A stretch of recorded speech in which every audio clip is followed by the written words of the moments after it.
Okay, thank you for coming along. Do you want to introduce yourself to everyone?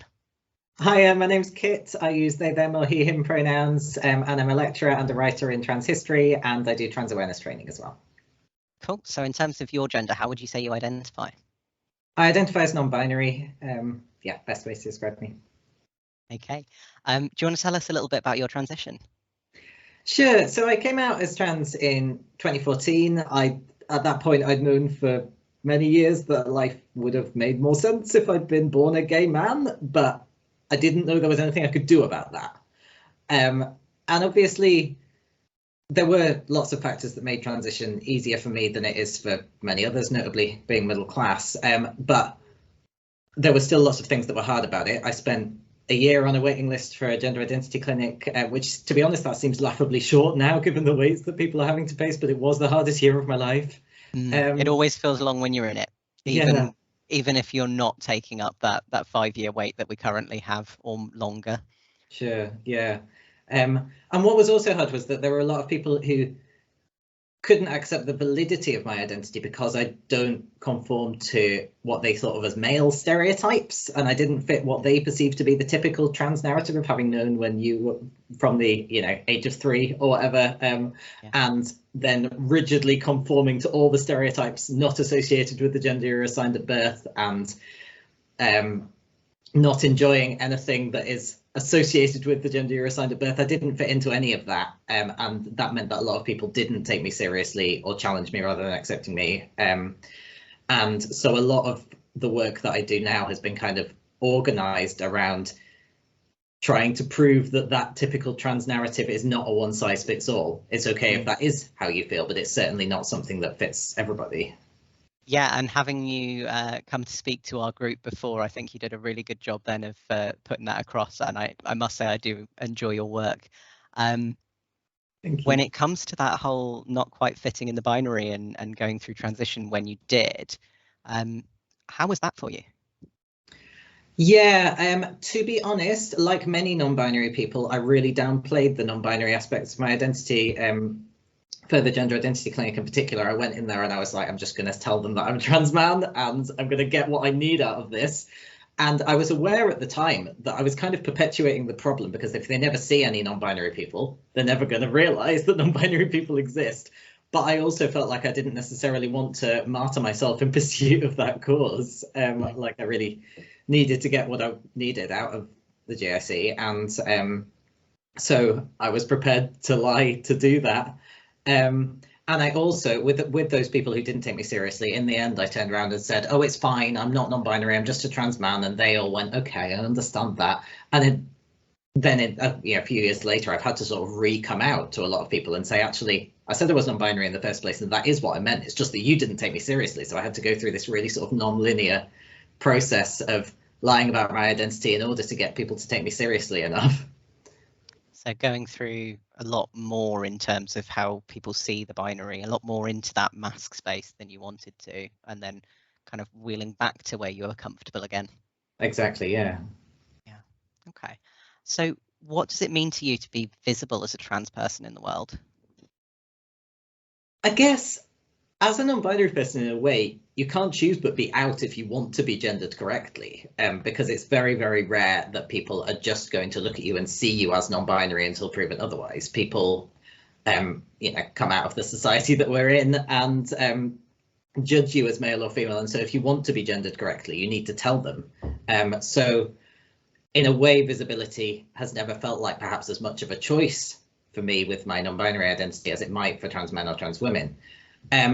That said, I do also think that it is really important to me to visibly be someone who doesn't fit that typical trans narrative. So like I said, who didn't always know from a really early age, who's gender non-conforming in their expression, and who I experienced my gender when I was growing up, not so much through your typical body dysphoria, but more through intense identification with queer history and queer literature, particularly queer men. And that wasn't something that I knew was trans enough, in inverted commas, when I was growing up. So actually talking about all of those things is incredibly important to me, so that people who are like me, who don't experience their gender in the way that we are told through the media is what it means to be trans, so that people like that can hopefully have better experiences than I did, and so that we can gradually create more space for more ways to be trans in the world. Okay. You touched there upon the trans enough narrative that we tend to come across sometimes. Is that kind of, it sounds a bit like what you're saying is being so forward means that you're combating the trans enough narrative and saying, actually, you know, whatever way you're trans enough. That's something I really, really try to do. I struggled a lot with not feeling trans enough, like I said, when I first came out. I remember a really powerful moment, though, when because I went along to a trans peer support group in York, where I was living at the time, which was incredibly helpful for me. And I remember looking around at everyone and thinking, you seem so sure that you're definitely trans enough. And does that make me not trans enough because I'm not as sure as you? And in the end, I asked people, I said, is there anyone else who, when they first came out as trans, had problems like had trouble believing themselves, believing that their feelings were valid? And every single person in the room put their hand up. And that was an incredibly validating moment for me, of realizing that we all have this imposter syndrome that's imposed on us by society's idea of what it means to be trans, and also by the structures through which we have to validate our identity. That's what the GSE assessment process is, right? Is convincing someone that you're trans enough. Absolutely. Yeah. It's funnily enough, it's one of the techniques that we use in our support groups. If someone's going through something and we know that a lot of the room will have had similar thoughts or feelings, we kind of do a quick, right, hands up anyone who's felt that way. And it is, as you say, so validating, isn't it, to have other people going through the same things. Yeah, exactly. Okay, so I guess the big question of the day, it being Trans Day of Visibility, is what does Trans Day of Visibility mean to you? The origins of Trans Day of Visibility mean a lot to me, actually, because it was originally, as you probably know, designated as an alternative day to bring the trans community together that wasn't Trans Day of Remembrance. Trans Day of Remembrance came first, and that was the only day that we had to come together over such an awful thing. And so actually the designation of Trans Day of Visibility as a positive way to bring trans communities together means a lot to me, and as something that's been led by trans communities for that reason. I also think it's really meaningful as an opportunity to do a bit what I was saying before, show lots of different ways to be trans, to make visible all the ways in which trans people are living our lives, which are incredibly and brilliantly diverse, just like humans on a broad scale.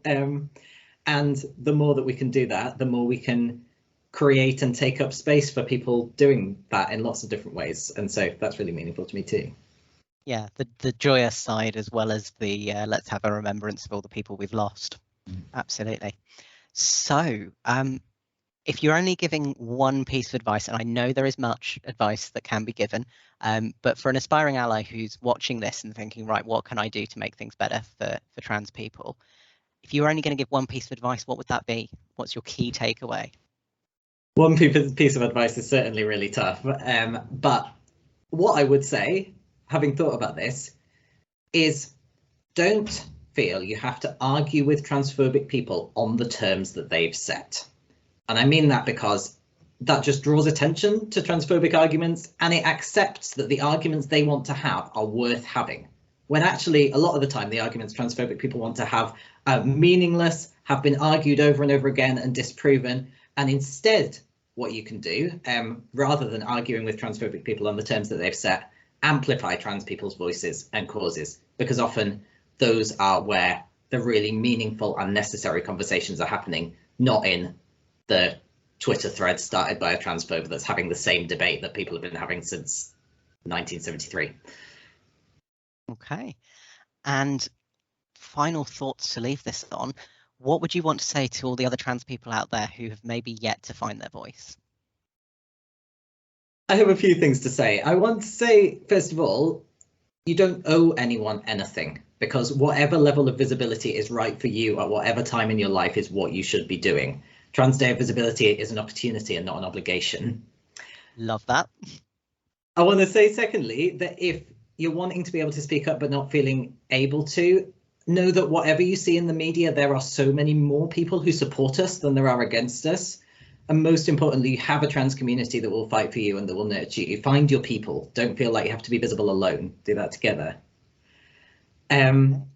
And the final thing I want to say, something of a cheeky plug, but I talked a little bit before about why I think it's incredibly important to raise awareness of and make visible trans lives that don't fit into the standard kind of white, binary, gendered, medicalized narrative.